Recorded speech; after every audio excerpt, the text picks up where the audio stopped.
Welcome to 3 on the Ones and Twos with your hosts, Tom, Cassie, and James.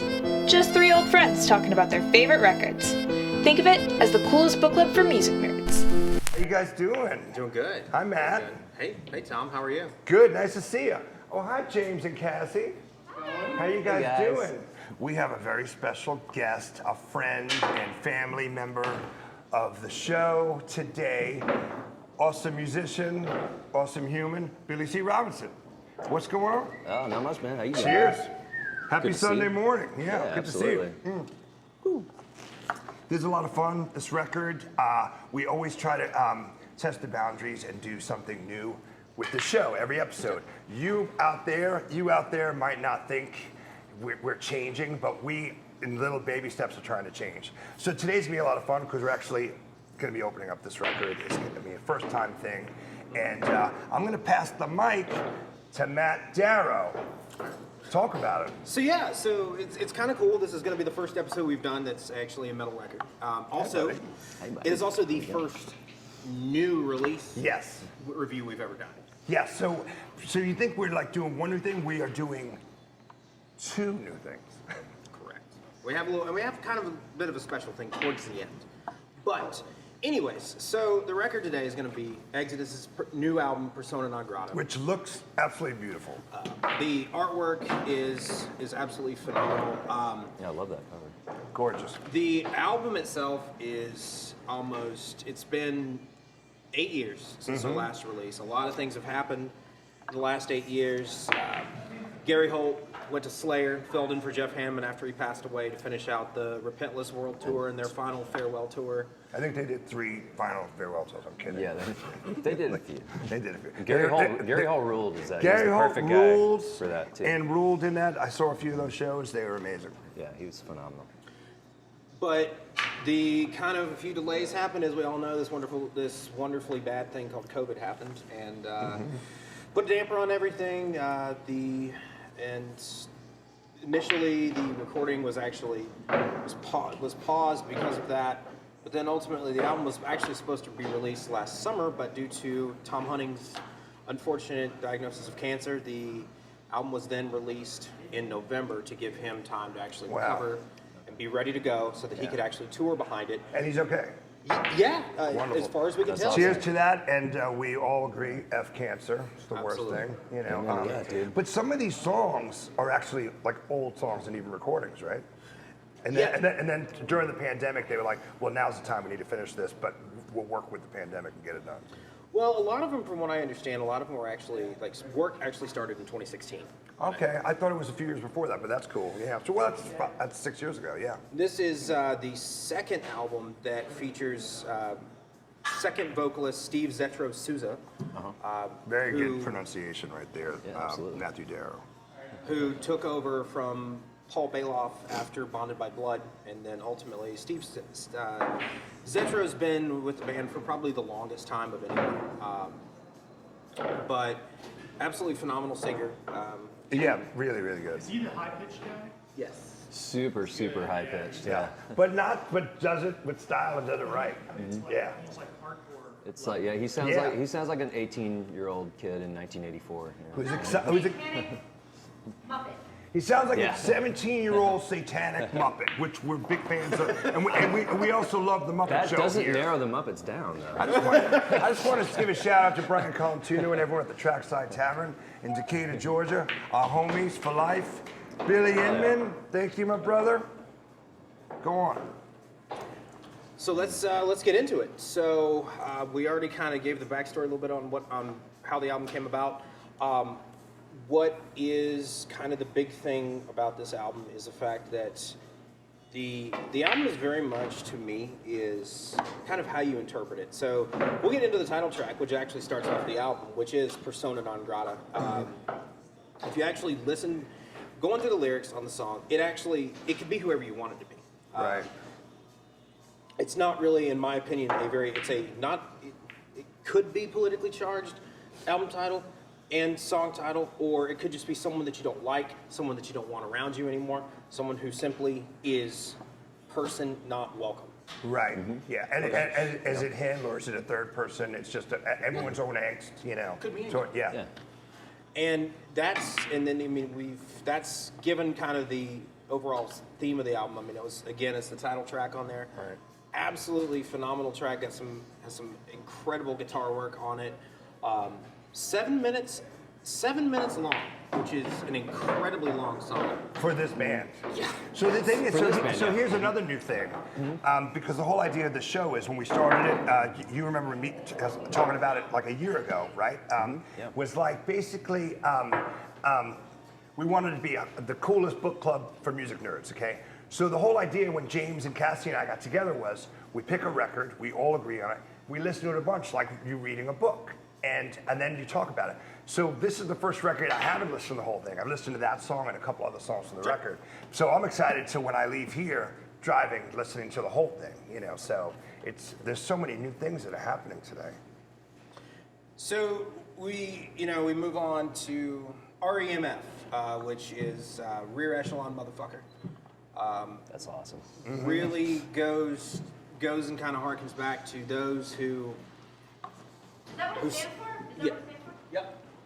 Hi there. It's all going back to generals, politicians who send people out with no regards to the cost involved, sending people out the front. One of the best lines in the song to me is, "We know ballistics, you know statistics." Yeah.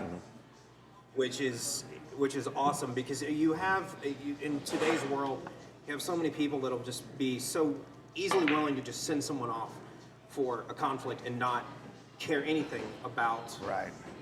how it affects them, how it Right. affects the area in which they're operating in. That's kind of a running theme in like old school thrash too, I think. Oh, yeah. There's a lot of bands that touched on that, like Yeah. Metallica did, and Disposable Heroes. I don't know. It's a theme I see pop up a lot, which I think is kind of cool Yeah, because it's brutal. You know, it's like one of the most brutal things you can think of. Brutally honest and without being political, it's like the best observations of people. Because let's be honest, you guys are loved, you're beautiful, but most people are horrible. That's true. I mean, that's one of these things we have to. But we try to choose awesome. We try to find the best in everyone. Amen to You that, know? dude. But it's very real. So we go on to Slipping into Madness, which is track 3. Slipping into Madness to me is kind of very much a kind of heavy critique of the way everything is going in the world right now, where everything is just in a lot of cases it's mental illness, drug addiction, what have you. A lot of this. If you ask me, in a lot of cases, it's very much one of those things. Let's just throw pills at it until the problem solves itself. Yeah. We don't know what they're going to do, Yeah.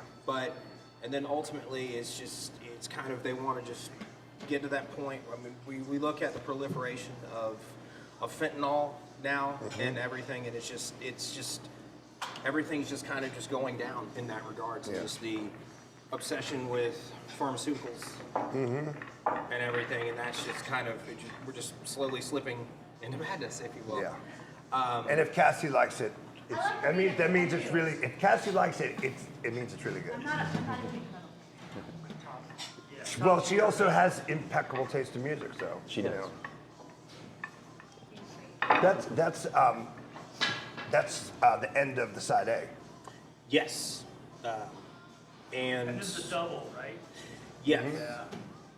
It's a very long one. It's over, I want to say either right at or just over an hour long. Yeah, I think it's like an hour or 7 or something. The side B is starts off with Elitist, which is again kind of it's very much focused on a lot of the people in the world that are again just put themselves above everybody else. They don't care about what they say or what they do and how they impact other people. I mean, elitist does not necessarily mean rich. Right. It has a broad swath of meaning. Those who think they're better than others and feel that they can step on other people without any cause or concern. Right. But it gets to the point, you know, of the thought. Yeah. Absolutely. And it's kind of just an interesting take on where we are as a society right now. One of my personal favorites is actually the next song on the album, which is a very thought-provoking, somewhat very sad thematic element, and that is prescribing horror, which is about thalidomide babies. That was actually one of my favorites on the record too. Just musically, that was one of my favorites. Absolutely. Oh, that one.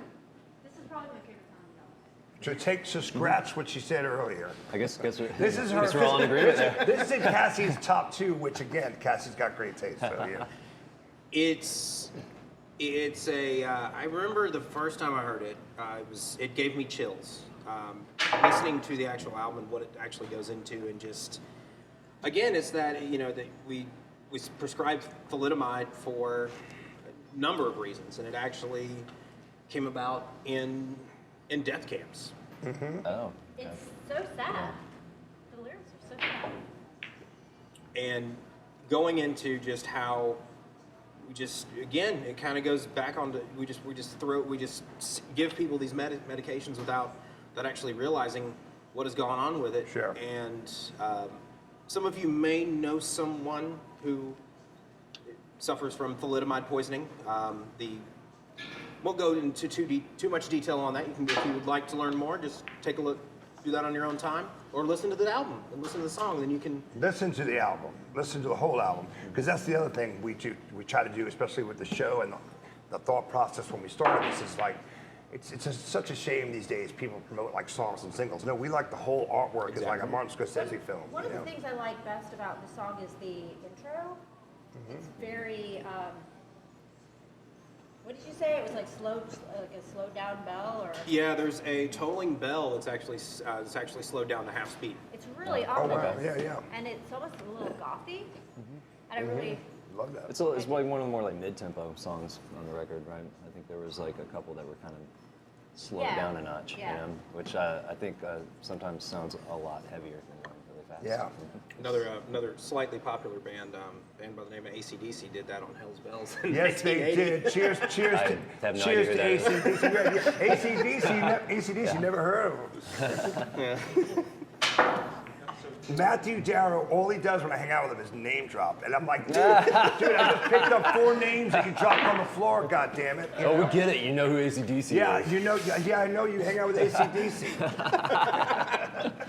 Yeah, Pink Floyd. He's a cool guy. I get it. Wait, which one's Pink? Exactly.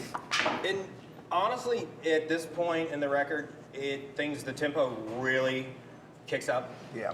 For what everyone has always come to know and love from What they want to hear. Yeah. The beatings will continue until morale improves.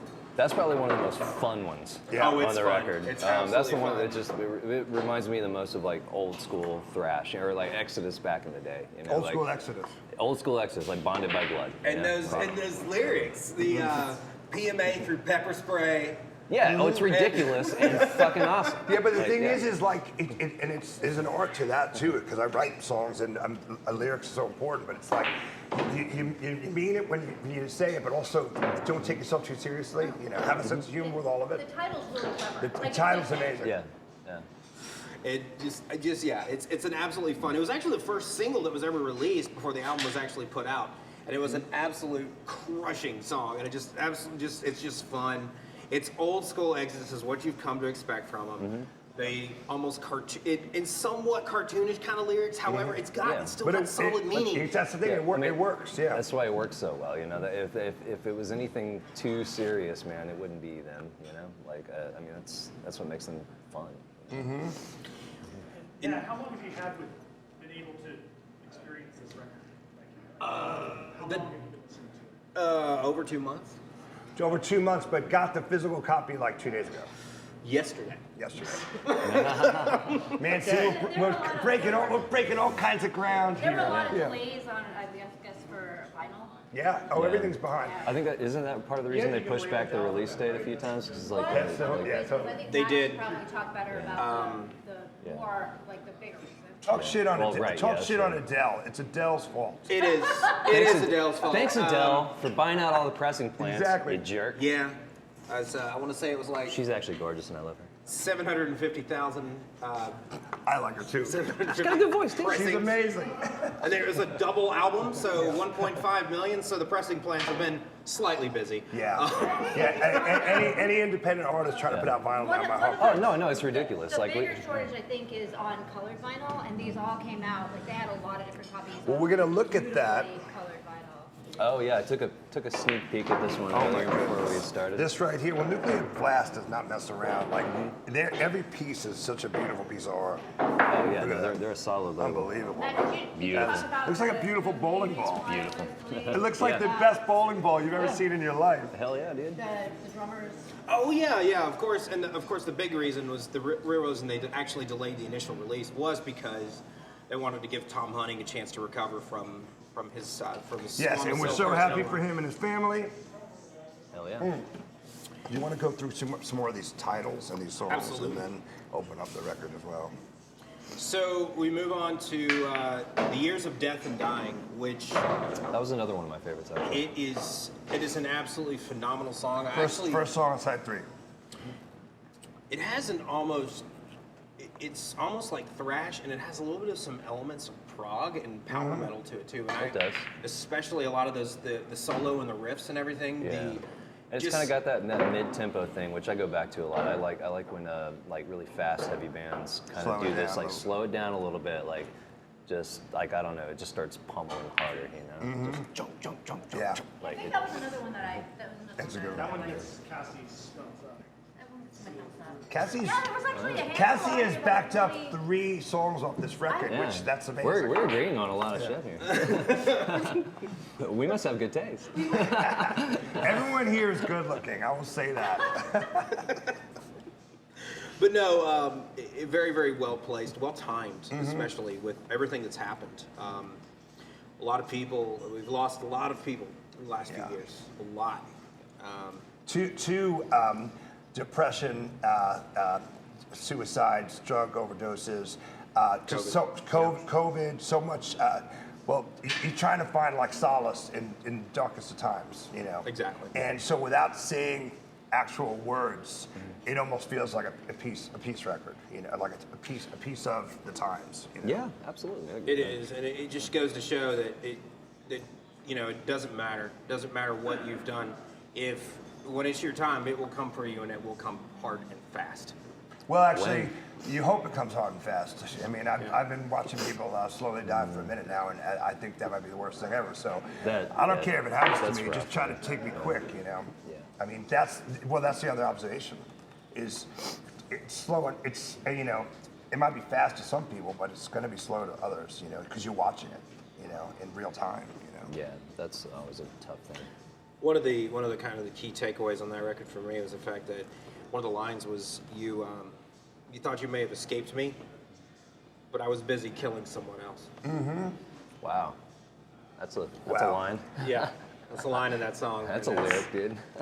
that was just like, oof. But also, it might not even be somewhere else. It might be something else. It might be something that he's like, I need to take this out and execute it. This toxicity, this negativity, you know.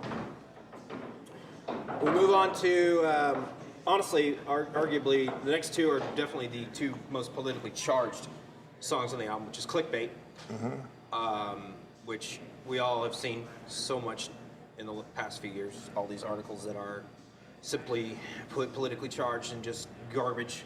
Right. That, regardless of where you stand on things, it's just it's always pointing at this, and it's just basically people blindly follow that and just simply click on it and believe it is to be the gospel and truth. When it's in most cases, a lot of this stuff is just shit Yeah. that people just put out there, and it's Right. not, it's unsubstantiated. It's not clear. It's not factual. I mean, do you believe everything you see? Do you believe everything you hear? And it's just one of the, and again, at the very beginning of the song is just like all these articles like draw people in like vultures to a pile of rotting meat. Yeah. Right. Yeah. And Well, because it's not about being edifying or educational or helpful in any way. It's about making a buck, and I mean, we've seen that throughout the history of the world. You know, it's just using other people to get ahead. Exactly. You know. But we move on to Fires of Division, which is arguably my favorite song in the entire record. Okay. Cool. A absolute driving guitar work on that. Oh, that's one thing I wanted to point out too. Since you mentioned that, Gary Holt is probably one of the best guitar players in that world, and has been for a long time. So total respect for his guitar work on this record. It's amazing. That dude has not lost. He's not a step. slowed down. He's actually gotten better. He's gotten better. He's only gotten better. You know, like a lot of these metal guys do. You know, you saw that happen with like Judas Priest. You know, you see where they started in the '70s, and then you see like what they did on Painkiller in 1990, where they taught all the kids how to do it over. You've been trying to do this. Hold my beer. You know, exactly. Yeah, no. And Gary Holt has always been one of those guys. I love him. Total respect for that guy for being one of the last true Heshers. Yeah. You know? He's the last of the dying breed that way. 100% badass. He's one of the guys that still, you know, what is he, in his 60s now? And he's still just metal, dude. And he's a fan of our friend Kelly Hester's Death Pickles. So yes, big ups to that. Yeah. Thanks, Gary, for buying our friend's pickles. Thanks for buying pickles. By the way, I could, honestly, and I don't really eat much, I could eat a whole jar of pickles in 7 minutes. Just saying. I'll do that later. I'll do that with you. Let's do Well, let's get to these, and then let's open up, and then, because I know, We, so, slow it down after Fires of Division with Cosa del Pantano, which is actually Spanish for Swamp Thing. Took me a while to figure that one out. I was trying to kind of figure out exactly what that was, but then if you look it up, that's exactly what it is. Actually, I was actually shocked because I thought that this was going to be my favorite because it is an instrumental and it's a lot slower. It's nice for kind of cleansing the palate with all the really heavy. But it's not. I like the three that I listed as being the ones that I really like are actually better. I like it again as we talk about again singles in this show. As a whole record, it's preparing you for the end of the record. Yeah. It's like leading. It's kind of like the acoustic, it's like an interlude, yeah, right? It's leading you to get to your place. You know? Yeah. Which it's just a solid acoustic track. I mean, you have I want to say Rick Hunolt actually contributed a little bit to this one as well. This solid acoustic track, which leads into next track, Lunatic Liar Lord. Great title. It's a great transition too, because I think that next track starts with an acoustic intro and just kind of flows into it, and then you're like, oh, we're in another song now. This is where we're going. It leads directly into it and starts on an acoustic level, but then that exact same riff is continued, but you turn the amp on. Right. Exactly. Yeah. And which is always you know, if you do that well, it works. You know. If you can keep it. Exodus executes. They execute. Exodus executes. Exodus executes. They do with that. Yeah. And again, everything and everyone. But it's preparing you for the end of this 1 hour and 6 minute ride or whatever you're on. Oh yeah, the placement of that was perfect for the album flow. You know? Then the album ends with Antiseed, which is absolutely very much like a Bonded by Blood, a kind of a lot of the ending tracks from Temple of the Damned, absolutely just earth's mind-shattering guitar work. Lyrically, it's just completely all over the place. It's just mean as shit. Yeah, and it's old. It's like an old school. Some of my favorite songs ever are just mean as shit. It's just absolute insanity, and it's from start to finish an absolutely incredible album. I'm extremely excited that this is what came out of the 8-year wait. I know it was worth the wait, worth it every. Was, yeah. It's beautiful to look at, it's beautiful to hold, and it sounds beautiful. Exactly. And one thing we did. We're doing new things on this show every day. Oh, Matthew Darrow, producer behind the scenes, also in front of the scenes. One thing we've never done is we've never done an unboxing. Oh, shit. This is an unearthing and an unboxing, right, people. Cool. I'm not going to give it away. Show it. I got you. This is awesome, though. It's beautiful. This is awesome. Look at this. Literally, it's in a box. So, the actual box set is... It's the artwork, but in 3D. Yes, and that's what we're going to do. We're actually going to go ahead and open this and see exactly what's inside. Oh, man. If I had seen this You Like would've- if I was like 14 in Yes. you know like a frickin' Barnes and Noble or whatever the hell, you know, because that's where we shopped it back in the. Is this an If I'd seen that, I would have been like, Role-playing game. Is this Wow, Evil no, no, Knievel that or the is Star Wars? beautiful. Yeah. I would have Oh my lost my shit, gosh. man. Isn't that, yeah. No, that is awesome. You got 5 very aroused people That's at this sick. table right now. I've got a boner. So do I. What? Look at that. You got to show the people in the world. It's That's amazing. great. Like it's texture. Like it's That's incredible. Can I touch it? Yeah. yeah. Awesome. Wow, that is gorgeous. And And this And is a the one headband? Is that that a you headband? just got yesterday, right? Yes, The I box just set. got this in the That is So- amazing. yesterday. I appreciate that the size, it's still within the 12-inch Yeah, format. me so too. you can like put it on The your Blu-ray and the actual Wow. album on Oh, they CD. got the- that's and a, that book is and a amazing booklet. packaging. What's on the Blu-ray? Really. Wow. Yeah, It's actually- Matt, what's on the Blu-ray? On the- Oh, dude, they totally ripped off my band's liner notes in our last record. It's exactly what we did.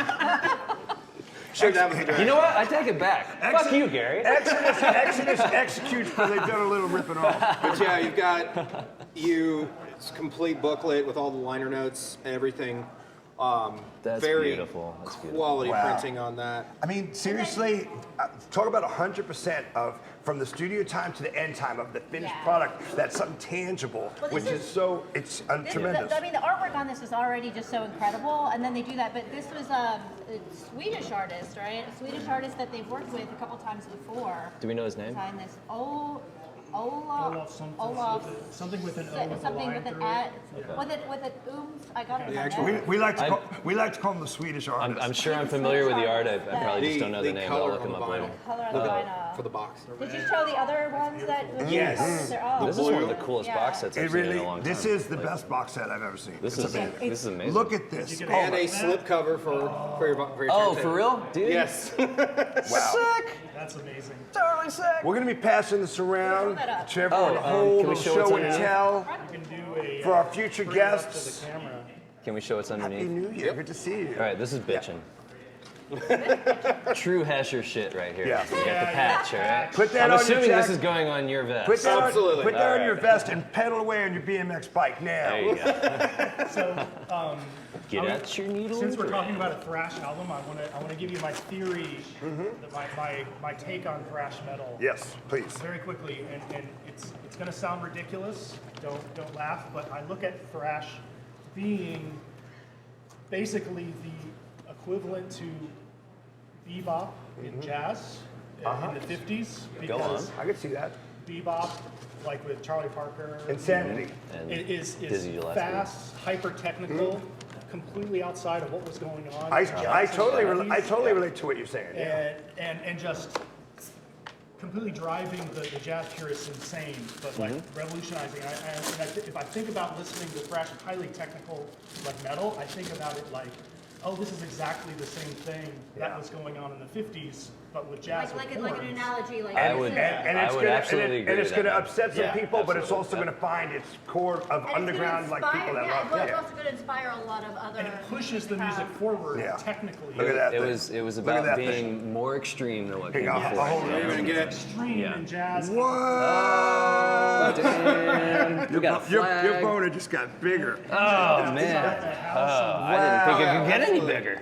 It can't get any bigger. My pants are gonna explode. Man, we just made this episode PG-17. Sorry about that. Well, man, we got to do this letter. Absolutely. We got to do this letter. Okay. So first of all, thank you, Exodus. Thank you, Matt, who's been integral to the show from the beginning. I met Matt, and I think the second time I met him, I said, "Do you want to work on a show with me? I can't pay you anything, but I can hook you up with chicks." And he said, "Yes, let's do this." Yes. You know, And since and then, so- he has had at least 2 chicks. He's had 2 travel boners. Not a bad chick record. So it's but Travel I boners. love when things work like this. So Tilly Thunders, who is Tilly Thunders? Anyway, she sends this letter. Love what you guys are doing. Everyone seems to have an opinion on this, but who for you is your big 4? And I'm going to piss off everyone. Oh, And the I'm going big to say 4, my huh? big 4 would be Exodus, Testament, Megadeth, and Anthrax. Megadeth and and Anthrax. I know you guys want to hate on me, but I'm also a new wave kid, so we'll talk about it later. Okay. You and you. Me first? Yeah. Big Four is Metallica, because that was the band. Important band for you as a kid. Yeah, when I was 12 and 13, that shit fucking destroyed you. Wrecked my fucking life in the best way possible. It was incredible. I'd never heard anything like it, and so I immediately sat in my room and tried to learn Fade to Black the first time I heard Beautiful. that. So Metallica for sure. Megadeth, absolutely. Yes. Rust in Peace, I think, is Unreal. one of the greatest metal records of all time. It's absolutely incredible. And all their other shit too, whatever. They're great. So I would also go Testament. I really, really like Alex Skolnick's guitar playing. Me too. Super cool dude too. Chatted with him And a great little bit. singer, great singer as well. He is just like the sickest, nicest dude, and he also plays jazz, and it's fucking amazing. Bebop. Anyway, Testament, yeah, especially that early stuff. So this is your like three. the legacy. It's important to see what your fourth one's going to be because we've had conversations about this. People taking out Anthrax. I know, and here's where everyone's gonna go. What the fuck? Razor, Oh, cool. Canadian band. Okay. Yeah. All right. That's yeah. my that's All right, my I can- fourth Just because making Violent Restitution by Razor. It's a bunch of like 1 to 2 minute fucking songs that just absolutely crush you. I love your list, and we're just making constant left and weird right turns. And today. if you don't know who Razor is, just look up the song Behind Bars and just go ape shit. It's I'm gonna so excited to hear knock what your you're going to dick off. say. So, my big four is actually what is commonly referred to as the little four. Oh, cool. Yeah. Okay, I think I know where you're going with that. For me, it's out in this order. It's going to be Exodus, Overkill, Ooh. Death Angel, and Testament. That's good. Nice, I like that. I can speak for Cassie. Overkill, Cassie's that's big one not a lot four of people is talk about. Cassie's big That's- four is Metallica, New Order, Echo and the Bunny, and the psychedelic and the psychedelic furnace. Fuck yeah, dude! This is brutal. Which, by the way, don't listen. New wave kids rule. Yeah, they do. But like, music, just like this stuff, if it comes from the soul and the heart and the crotch, and it's honest, who's better than you? There's nothing more honest than my I crotch. want to hear your opinion on this. It's pretty much yours. I mean, I think when we talk about Anthrax on the debate, I mean, I grew up in New Jersey. I was 11 years old when I heard Anthrax. They were like kind of hometown New Jersey guys. Yeah. So even though, they've always kind of had a, a reputation Yeah. of being just like Right. out there. And Oh, I saw them when I was a kid. Funny. But I love it. I do too. I They're do the too. first band that I saw wearing the Public Enemy shirt. Me too. They Right. really Yeah. broke down Or so many wearing walls. Minor Threat shirts or So something who's your like other three? that. Who's your I other- mean, probably Testament. Yeah. And, I really like the Exodus stuff Me because too. I'm not an expert on Exodus, but this one, so this good. album, what's really good about Thrash or about this level is that it's so perfectly recorded. You can hear everything so well. I think with Thrash, when the fidelity goes down, it gets a little like, Yeah. what is going It's on? distorted, This is you can't- crazy. I think the but I think yeah. it's so crisp and clear, and it's I think the top of line. pandemic in many ways was kind to them because they had the time to put out this great piece of art. That's a great point. One thing I wanted to, and I failed to mention this earlier, is the fact that they had almost a year and a half to do this. They did not do this in a studio. No. They actually did it at Tom Hunting's house. They're sending stuff back and Yeah. forth, And ideas. Yeah. If they wanted to redo, wanted to redo a drum track because for whatever reason they weren't satisfied with it. We're gonna go redo this. I don't like that riff. I want to go Yeah. redo it again. Right. They got what they wanted. They didn't have that 4 to 6 week crunch time Right. in the studio. Which is the worst thing to do to an artist, they by had a the year way. and a half to But produce it this. could- This thing is a It could masterpiece backfire as a too. result. Yeah. It Absolutely. could backfire that you just whittle it down to enough. Hey, actually, fun. But Matt, where does this album rank in your Exodus? Oh, that's a good one. Oh, that's a good question. All the albums. Of It's Exodus. up there. I mean, Is it, I'll be top honest. 5, top 4, top 3? It's He may need more time to listen to it. No, too, as well. Or we no. all need more time to listen no, to it. don't need more time.